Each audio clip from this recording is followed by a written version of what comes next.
Christianity isn't just a religion. It's a movement that has shaped our world.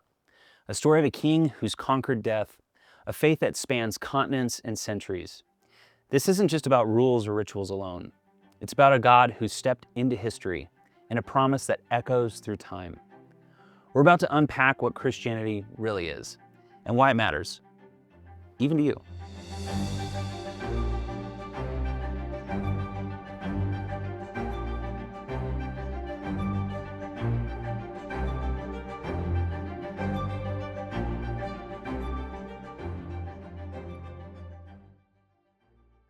So what is Christianity? At its core, it's a story and a belief. It's not just any story, but the story of a God who made everything from stars to sea, and then made us to know Him, to love Him. But something went wrong. We turned away. Sin. That's what the word is for it. Sin broke the world. Pride, greed, hate, it all spilled in. And with that, a gap between us and God formed.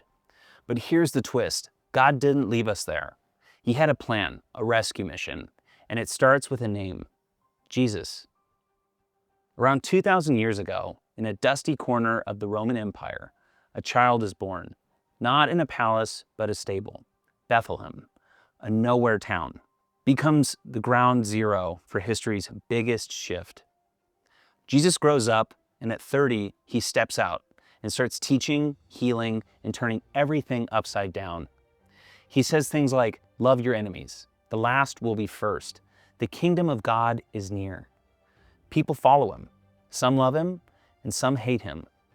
And then unthinkable things start happening. He's arrested, beaten, and nailed to a cross. He dies, but that's not the end. 3 days later, the tomb is empty. He rises. Death loses. This is the heartbeat of Christianity.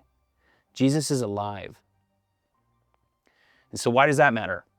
Christians believe Jesus' death wasn't random. It was a sacrifice to pay for our sin, to bridge that gap we couldn't cross.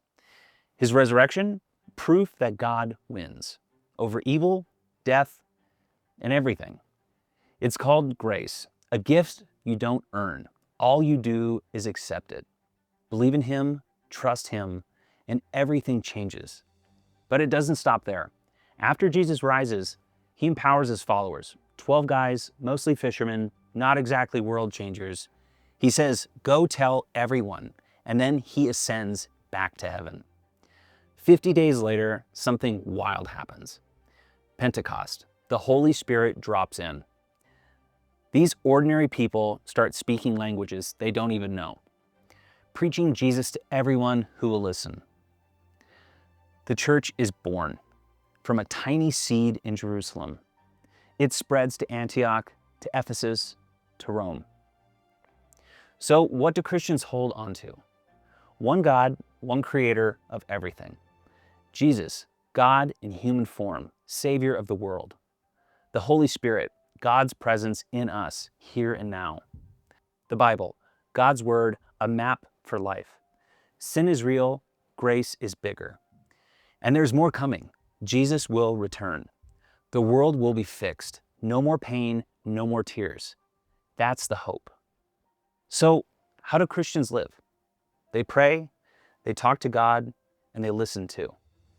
They read the Bible, not just for rules, but for wisdom. They gather. Church isn't just a building, it's the people in it. They love, or try to, even when it's really hard. And they mess up, a lot. But that's where grace kicks in. Christianity could have died out, a small cult in a huge Roman Empire. But it didn't. It spread through persecution, through shipwrecks, through chains. Paul, a guy once who hunted Christians, writes half the New Testament. His words carry from prison cells to every corner of the world. 1,000 years later, the printing press is invented. The Bible becomes the first book printed. Another 500 years later, and it's still here, shaping laws, art, and lives. So where does that leave you? Christianity says you're not an accident. You're made for more, to know God, to be a part of His story. It's not about being perfect. In fact, it's the opposite. It's about the journey, one step at a time, that you will fall on.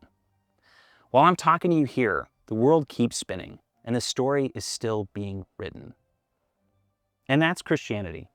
A God who came close, a Savior who died and rose for our sins, a faith that's still alive 2,000 years later.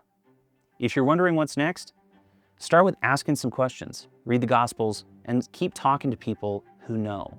That's what I would do. Pray for me, and I for you. Keep looking up.